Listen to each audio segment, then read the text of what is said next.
لیکن پھر ہوا یہ کہ جب ان کی آپس کی لڑائی بڑھی تو احمد شاہ مسعود اور گلبدین حکمتیار آمنے سامنے آ گئے، کیونکہ احمد شاہ مسعود جو تھے ان سے پہلے کابل میں پہنچ گئے اور گلبدین حکمتیار ابھی چارہ سیاب اور سروبی ان علاقوں میں تھے۔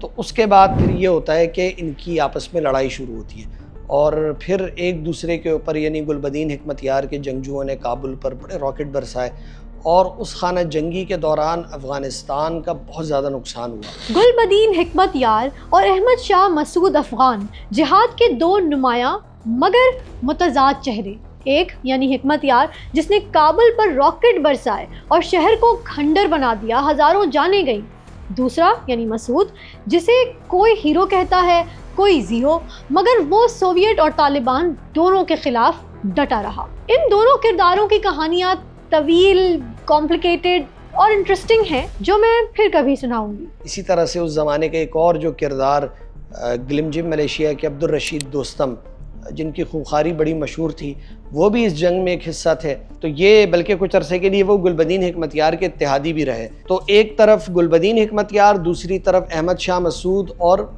برہان الدین ربانی تھے، اور ان کے مقابلے میں گلبدین حکمتیار، اب ان کی لڑائی ہو رہی ہے چارہ سیاب، سروبی اور اس کے ساتھ ساتھ جو نغلو ڈیم کے آس پاس اور کابل میں یہ ہوتی رہی، یعنی یہ خانہ جنگی تو ہو رہی تھی اور افغانستان اس وقت ایک بالکل طوائف الملوکی کا شکار تھا۔ عبدالرشید دوستم ایک ایسا کردار تھا جو ہمیشہ چڑھتے سورج کو سلام کرتا، طاقت کے ساتھ رہنا اس کی سیاست بھی، اور ویسے اس کی کہانی بھی بے حد دلچسپ ہے، یہ بھی پھر کبھی سناؤں گی۔ ملک میں مکمل انتشار پھیل چکا تھا، ہر علاقے پر الگ کمانڈر کا کنٹرول تھا۔ خوست اور پکیہ میں جلال الدین حقانی، مزار شریف میں دوستم، پنجشیر میں احمد شاہ مسعود، جلال آباد اور کنٹر میں حکمت یار کے جنگجو اور کابل میں ایک کمزور مرکزی حکومت موجود تھی۔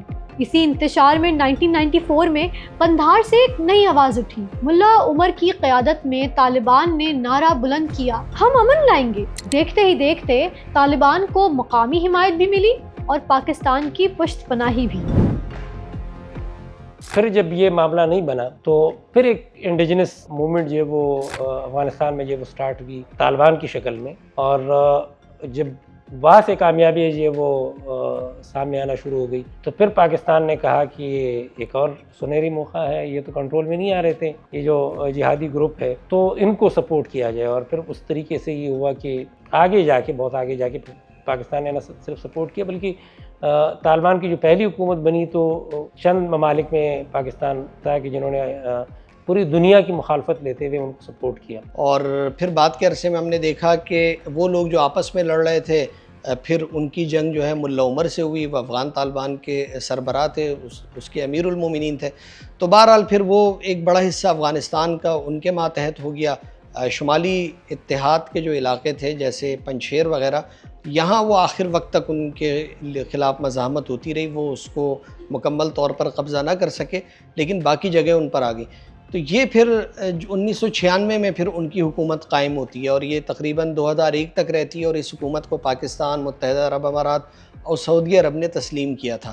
لیکن اس عرصے کے دوران یعنی ہم یہ دیکھتے ہیں کہ 91 سے لے کر تقریباً آپ سمجھ لیں کہ سن 2000 تک، 2001 تک افغانوں کی جتنی بھی لڑائیاں تھیں یہ آپس میں تھی۔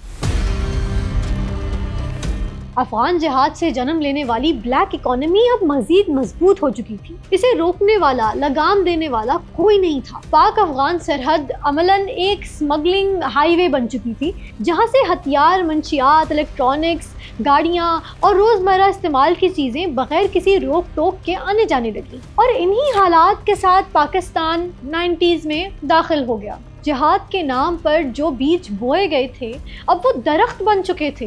ہتھیار ان لوگوں کی شناخت تھی اور اس آئیڈینٹی کے ساتھ یہ پاکستان بھر میں پھیل گئے۔ سب سے پہلے فرقہ وارانہ تقسیم سامنے آئی۔ شیعہ سنی کے نام پر مسلمان ایک دوسرے کے گلے کاٹنے لگے۔ سپہ صحابہ، لشکر جنگوی، سپہ محمد اور تحریک جعفریہ نہ جانے کون کون سی تنظیمیں سامنے آ گئیں۔ اصل میں پاکستان کے لیے نا بیک وقت دو مسائل پیدا ہو گئے تھے۔ 79 میں سوویت یونین آ گیا تھا افغانستان میں، اور 79 میں ایران میں بھی انقلاب آ گیا تھا۔ اب ہوا یہ کہ ایران میں انقلاب آنے کے بعد پھر یہاں پر پاڑہ چنار میں ایک تنظیم بنتی ہے، تحریک نفاذ فقہ جعفریہ، اور پھر اس کے جواب میں کچھ عرصے کے بعد انجمن سپاہ صحابہ بنتی ہے، اور پھر اس سے لشکر جنگی نکلتی ہے، اور وہاں سے سپاہ محمد بنتی ہے. تو پھر فرقہ وارانہ بنیادوں پر قتل و غارت گری کا ایک نیا منظم سلسلہ شروع ہوا. کہیں جو ہے علماء کو نشانہ بنایا گیا، کہیں ڈاکٹرز کو نشانہ بنایا گیا. فرقہ وارانہ بنیادوں پر یہ قتل و غارت گری کا سلسلہ خوفناک ہوتا چلا گیا. یعنی بات محض نظریاتی اختلاف تک محدود نہ رہی. محرم کی مجالس اور جلسوں پر حملے ہونے لگے، مساجد اور امام بارگاہیں نشانے پر آ گئی، یہاں تک کہ بازار بھی محفوظ نہ رہے. ایک ایسی کیفیت پیدا ہو گئی جس میں خوف ہر گلی، ہر محلے میں محسوس ہونے لگا. صورتحال اس قدر بگڑ چکی تھی کہ یہ اب صرف ایکسٹرنل مسئلہ نہیں رہا تھا. لشکر جنگی کو افغانستان سے تربیت ملتی اور دوسری جانب سپاہ محمد کے ٹھکانے ایران میں تھے. یوں پاکستان بیک وقت دونوں اطراف سے دباؤ میں آ گیا. سوال یہ تھا کہ جو آگ باہر سے لگی تھی اس کے شعلوں سے پاکستان آخر کب تک بچ سکتا تھا. جو شیعہ سنی تنازع تھا وہ بھی موجود تھا، سپاہ صحابہ موجود تھی، وہ علامہ حق نواز جنگوی کی تقاریر موجود تھیں. تو وہ پھر پورا ایک سلسلہ بنتا چلا گیا، اور سپاہ صحابہ سے پھر جو لوگ تھے وہ بہت سارے لشکر جنگوی کا حصہ بنے. پھر انہوں نے مخالف فرقے کے لوگوں کو قتل کرنا شروع کیا. دوسری طرف سے بھی یہی سلسلہ شروع ہوا، سپاہ محمد نے قتل و غارت گری شروع کی، ٹارگٹ کلنگ کی. تو اس کے نتیجے میں ایک عجیب سا کیوس پیدا ہو گیا، اور بڑا خوف کا ماحول ہوتا تھا 90s میں. اگر آپ یاد کریں کہ کبھی ڈاکٹرز کو کلینک میں نشانہ بنایا جا رہا ہے، کبھی پروفیسر نشانہ بن رہے ہیں، کبھی علماء کو نشانہ بنایا جا رہا ہے، کبھی کسی امام بارگاہ پہ حملہ ہو رہا ہے، کبھی کسی مسجد میں ٹارگٹ کلنگ ہو رہی ہے. تو یہ بڑا یعنی ہم نے اس کو پوری جو ہماری سوسائٹی تھی اس کا سارا سٹرکچر جو تھا وہ ہل کر رہ گیا تھا نا. بہت زیادہ مسائل پیدا ہوئے. تو یقینی طور پر اس کا جو پس منظر اگر آپ جا کر دیکھیں تو وہ بہرحال افغانستان سے جا کر ملتا تھا. پھر لسانی بنیادوں پر فسادات بھڑکے. ملک کا سب سے بڑا شہر کراچی کبھی سندھی مہاجر فسادات کا نشانہ بنتا تو کبھی پشتون مہاجر فسادات کا، اور ہر جگہ وہی اسلحہ استعمال ہوتا جو افغانستان سے پاکستان آتا. اب افغانستان میں اسلامی امارات قائم ہو چکی تھی. پاکستان کی طالبان کی حمایت پر مغرب خوش نہیں تھا. اس پالیسی کے نتیجے میں پاکستان بین الاقوامی برادری میں مزید تنہا ہوتا چلا گیا. مگر اس وقت پاکستان کو لگتا تھا کہ کم از کم ہم نے اسٹریٹجک ڈیپتھ تو حاصل کر لی ہے. لیکن یہ اندازہ نہیں تھا کہ یہی ڈیپتھ آگے چل کر پاکستان کے لیے ایک گہری کھائی بن جائے گی. کیونکہ اب ایک ایسا واقعہ پیش آنے والا تھا جس نے دنیا کو بدل دینا تھا. یہ تھا 9/11.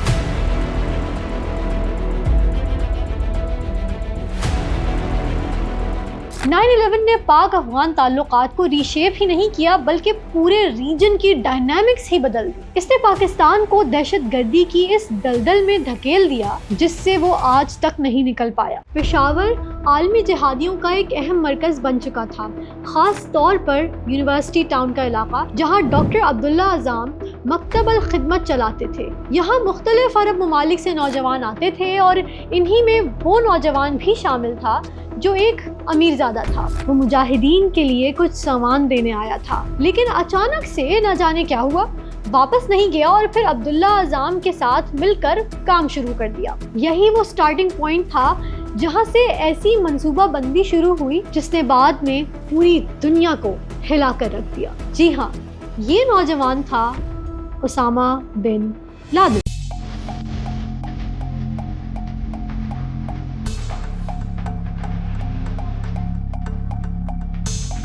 اسامہ بن لادن کے پاس اپنا بھی بڑا سرمایہ موجود تھا. اور ایک یہ چیز یہاں پر ذرا کلیئر ہونی چاہیے کہ عرب جو اس زمانے میں آتے تھے ان میں بیشتر عرب وہ تھے جو اپنے وسائل اپنے ساتھ لے کر آتے تھے، اور یعنی کہیں کہیں حکومتوں کی مدد ہوتی تھی لیکن زیادہ تر وہ اپنے وسائل کا استعمال کرتے تھے.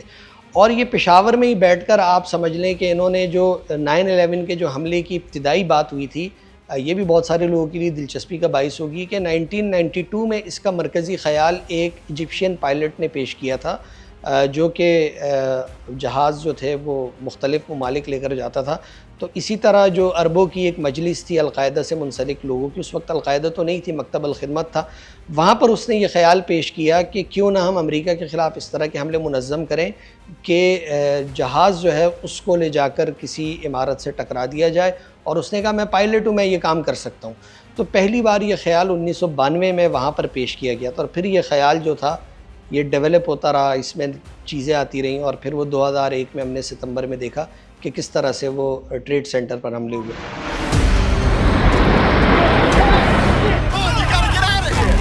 Plane has crashed into the World Trade Center. America history میں پہلی بار اپنی سرزمین پر اتنے بڑے حملے کا نشانہ بنا. اس حملے کی منصوبہ بندی کہاں ہوئی تھی؟ جی ہاں, افغانستان میں طالبان حکومت کے سائے تلے. راتوں رات سب کچھ بدل گیا. امریکہ کا غصہ آسمان کو چھونے لگا. اس نے واضح پیغام دیا, تم یا تو ہمارے ساتھ ہو یا ہمارے خلاف. You are with us or you're with the terrorists. اور اس پیغام کا پہلا مخاطب کون تھا؟ پاکستان. جی ہاں, وہی پاکستان جو طالبان کا سب سے بڑا حمایتی تھا, وہی پاکستان جس نے طالبان حکومت کو تسلیم کیا تھا اور دوسروں سے بھی کروایا تھا. دلچسپ بات یہ ہے کہ اسی امریکہ نے جب سوویت یونین کے خلاف جنگ جاری تھی, مسلمانوں کو قائل کرنے کے لیے یہ تاثر دیا کہ قرآن بھی لادینیت کے خلاف جہاد کا حکم دیتا ہے.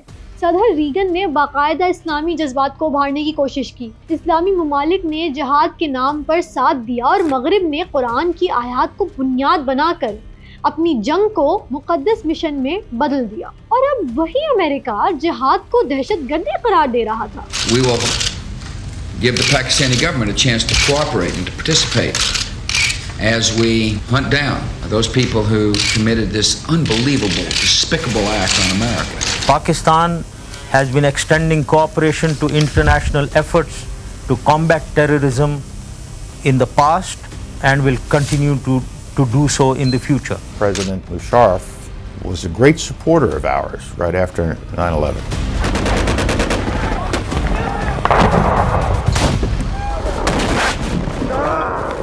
اب حالات آؤٹ آف کنٹرول ہو چکے تھے. تب پاکستان پر جنرل پرویز مشرف کا راج تھا. وہ ایک دوراہے پر کھڑے تھے. ایک طرف اسٹریٹجک ڈیپتھ تھی اور دوسری طرف امریکہ کی دھمکی. کہا جاتا ہے کہ امریکن فورن منسٹر کولن پال نے صاف صاف کہہ دیا تھا کہ اگر پاکستان نے ہمارا ساتھ نہیں دیا تو اسے اسٹون ایج میں پہنچا دیں گے. According to former President Pervez Musharraf, Pakistan was told to cooperate with the United States or be bombed back into the Stone Age. یعنی افغانستان پاکستان کو پتھر کے دور کے قریب لے آیا, اسی دور میں جس میں وہ خود جیتا آیا ہے. اسے ایک کال کے جواب میں مشرف نے فیصلہ کیا کہ امریکہ کے ساتھ جانا ہے, اور پھر وہ طالبان کی مخالفت ہوئی. ہم نے ملا ضعیف کا واقعہ بھی دیکھا, جو میرا خیال ہے کہ سفارتی تاریخ کا ایک بدترین اور تاریخ ترین واقعہ ہے. وہ اس پہ کچھ کہنے کی ضرورت نہیں ہے, بڑی تفصیل کے ساتھ جو ہے وہ اس کو عبدالسلام ضعیف صاحب نے اپنے کتاب میں رقم کیا ہے. دراصل ملا عبدالسلام ضعیف افغانستان کے ڈپلومیٹ تھے اور وہ طالبان حکومت کے دوران پاکستان میں آخری افغان ایمبیسڈر کی حیثیت سے تعینات رہے. 2001 میں جب طالبان حکومت کا خاتمہ ہوا تو پاکستان نے سفارتی آداب کو نظر انداز کرتے ہوئے نہ صرف انہیں گرفتار کیا بلکہ امریکیوں کے حوالے بھی کر دیا. I have the picture here. When I was in Pakistan, the way of American and the way of Bush especially in Guantanamo is not the way of humanly with the people. That should be condemned by the people. یہ step international diplomatic principles کی واضح خلاف ورزی تھی. ملا ضعیف کو کئی سال گوانٹنامو بے میں قید رکھا گیا اور بالآخر 2010 میں یونائٹڈ نیشنز نے ان کا نام دہشت گردوں کی لسٹ سے خارج کر دیا. دباؤ بہت زیادہ تھا اور پرویز مشرف نے فیصلہ کر لیا. انہوں نے 180 ڈگری کا ٹرن لیا اور پاکستان وار اگینسٹ ٹیرر میں امریکہ کا فرنٹ لائن اتحادی بن گیا. وہی طالبان جو کل تک دوست تھے اب دشمن بنا دیے گئے. اس زمانے میں جو کچھ کیا گیا پاکستان کو بہرحال اس کی قیمت بعد میں چکانی پڑی. فوج پہلی بار قبائلی علاقوں میں داخل ہوئی, ایک نئی خوفناک جنگ شروع ہوئی. ایک طرف یہ اور دوسری طرف امریکہ کے پاکستان کے قبائلی علاقوں پر ڈرون حملے جاری تھے, جس کے نتیجے میں جہاں القاعدہ اور طالبان کے کئی وانٹڈ لوگ مارے گئے وہیں سینکڑوں عام لوگ بھی جانوں سے گئے, جن میں خواتین اور بچے بھی شامل تھے. اور پھر وہی ہوا جس کا ڈر تھا. وہ آگ جو افغانستان میں لگی تھی وہ پاکستان کی حدود کے اندر آ گئی. لال مسجد جیسے واقعات کا پیش آنا جلتی پر تیل کا کام کر گیا، اور پھر القاعدہ، افغان طالبان اور پاکستانی شدت پسند گروہوں نے مل کر ایک تحریک بنائی، تحریک طالبان پاکستان TTP، اور پاکستان کے خلاف اعلان جنگ کر دیا۔ اگر پاکستانی قائدین اور پاکستانی فوج کی یہی کردار ہوگی تو ہم مجبور پشاور پر بھی قبضہ کر لیں گے، ہنگو پر قبضہ کر لیں گے، پاکستان کے گٹ گٹ پر ہم قبضہ کر لیں گے، کوشش کر لیں گے انشاءاللہ۔ اب خودکش حملوں کا ایک نہ ختم ہونے والا سلسلہ شروع ہو گیا۔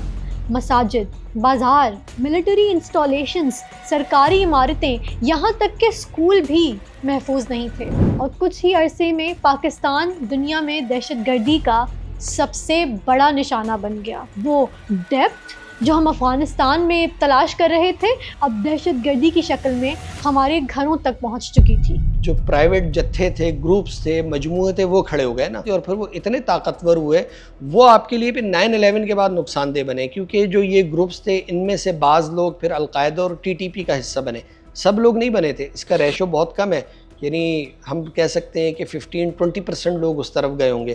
جو پاکستان کے لیے اصل پرابلم کریٹ کی وہ تو وزیرستان میں جب TTP بنی، مختلف جو قبائلی علاقوں میں ان کا نیٹ ورک تھا، جو کشمیری اور افغان جہادی تنظیموں کے جو کچھ پاکستانی تھے وہ بھی تھوڑے بہت ان میں شامل ہوئے، لیکن وہ ایک بالکل نئی بریڈ آئی اور اس نے پاکستان میں حملے کیے، اور لشکر جنگی نے بھی اس میں ان کا ساتھ دیا۔ جب جنرل پرویز مشرف نے اپنی پالیسی تبدیل کی، ان تنظیموں پہ پابندیاں لگانا شروع کی، ان کی گرفتاریاں ہوئیں، تو اس میں سے پھر یہ لوگ جو القاعدہ اور TTP کا حصہ بنے وہ پھر اس جنگ میں شامل ہو گئے۔ جنرل پرویز مشرف پہ بھی حملے ہوئے، اسلام آباد میں بھی کئی حملے ہوئے، کراچی تک ہوتے رہے، لاہور میں ہوئے، تو یہ اس کا ایک جس کو آپ کہہ لیں کہ شاخسانہ تھا کہ وہ گروپس جو تھے وہ اتنے طاقتور ہو گئے تھے کہ انہوں نے یہاں پر آپ کی اسٹیٹ کے لیے بہت سارے مسائل پیدا کیے، یہاں تک کہ کسی نہ کسی شکل میں وہ آج بھی موجود ہے، یعنی اب ان کی قوت کم ہو چکی ہے، لیکن خیبر پختونخوا میں وہ افغان طالبان کی حکومت آنے کے بعد نئے سرے سے منظم ہوئے اور انہوں نے کئی بڑے حملے کیے ہیں وہاں پر۔ دہشت گردی کا پاکستان کی اکانومی پر ڈائریکٹ امپیکٹ پڑا۔ امریکہ اور مغرب سے امداد تو آ رہی تھی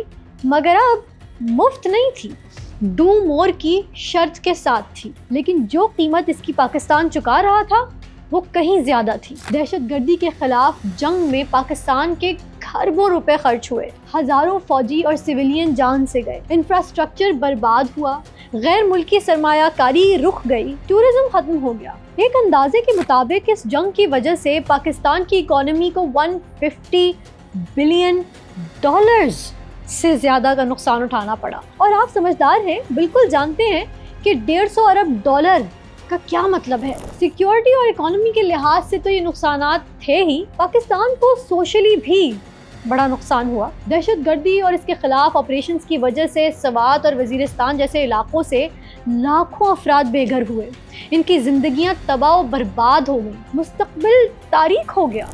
تقریباً 10 سال تک پورے پاکستان پر ایک خوف طاری رہا، کبھی بھی کچھ بھی ہو جانے کا خوف۔ ایکسٹریمزم اور انٹالرنس بڑھتی چلی گئی، لوگ تقسیم ہوتے گئے۔ امریکہ کے دلالوں کو امریکہ کے ایوانوں میں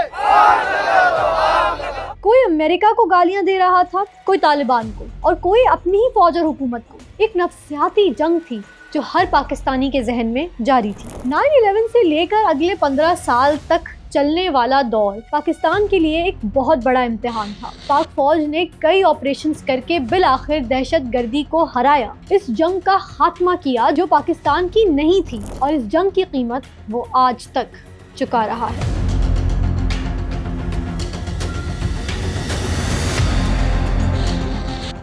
اگست 2021، 20 سال کی لمبی، مہنگی اور ناکام جنگ کے بعد امریکہ اور اس کے اتحادی افغانستان سے نکل گئے۔ اب کابل ایک بار پھر طالبان کے قبضے میں تھا۔ پاکستان میں کچھ حلقوں نے اسے اپنی اسٹریٹجک ون قرار دیا۔ انہیں لگا کہ اب افغانستان میں ایک دوست حکومت آئے گی، انڈیا کا انفلوئنس ختم ہو جائے گا اور اسٹریٹجک ڈیپتھ کا خواب پورا ہوگا، لیکن نہیں، بالکل نہیں۔ 9/11 کے بعد 20 سالوں میں جو ہوا تھا، اس کے بعد کسی کو یہ ایکسپیکٹیشن ہونی بھی نہیں چاہیے تھی، اور طالبان کی واپسی کے بعد